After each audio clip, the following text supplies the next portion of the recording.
এইটো ফাইল বেলেগ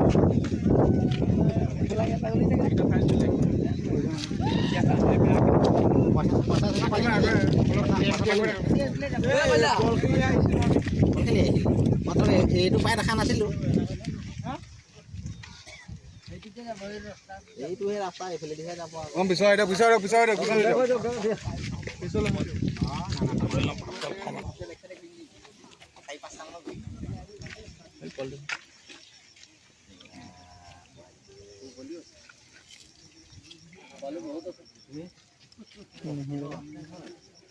ओके 60 को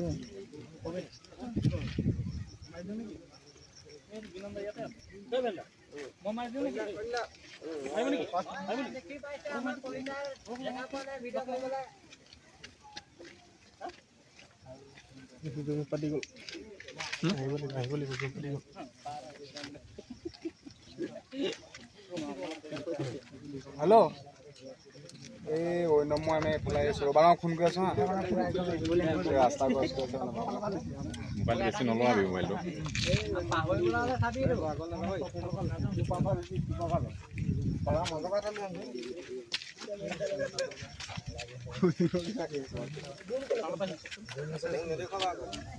হয় মই বৰ্তমান উপস্থিত আছো নুমলীগড়ৰ 4 নং ৰংমঙত আৰু মোৰ পিছফালে আছে এটা বৃহৎ বন্য হস্তীৰ জাক আসলতে খাদ্যৰ খণ্ডানত বনাঞ্চলৰ পৰা ওলাই অহা বন্য হস্তীৰ জাকে এতিয়া পকী পথত লোক নিৰ্মাণ বিভাগৰ পকী পথত আশ্ৰয় গ্ৰহণ কৰিছে আসলতে খাদ্যৰ তীব্ৰ নাটনি হোৱাৰ বাবে বন্য হস্তীৰ জাকে বনাঞ্চলৰ পৰা ওলাই আহি এনেদৰে জনাঞ্চলত আশ্ৰয় গ্ৰহণ কৰিবলগীয়া হৈছে খাদ্যৰ সন্ধান কৰিবলগীয়া হৈছে এটা কৰুণ পৰিণতি বুলি ক'ব লাগিব বন্য হস্তীৰ বাবে এনেদৰে দিনে নিশাই ৰাতিও আহে দিনতো আহে কোনো হেৰি নাই কাষতে এটা গাঁও আছে গাঁওখনলৈ আহি ৰাইজক সন্ত্ৰস্ত কৰি তোলে বন্য হস্তীৰ জাকটোৱে আৰু বিভিন্ন সময়ত জীৱন সম্পত্তিৰ নিৰাপত্তাহীনতাত ভুগিবলগীয়া হয় বন্য হস্তীৰ জাকৰ পৰা স্থানীয় ৰাইজে মোৰ সতে স্থানীয় দাদা এজন আছে দাদা কি ক'ব বন্য হস্তীৰ জাক একদম কাষলৈকে আহি গৈছে আমি দেখিছো আহি আছে হয় নিশ্চয়কৈ আহি আছে হাতী কাষতে এখন গাঁও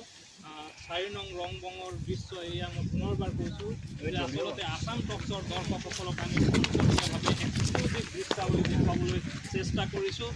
ৰাজপথত বন্য হস্তীৰ বৃহৎ জাক উপনী হোৱাৰ বাবে বনাঞ্চলৰ পৰা ওলাই আহি গ্ৰহণ কৰিছে বন্য হস্তীৰ জাকে এই দৃশ্য মৰঙী মহিলাৰ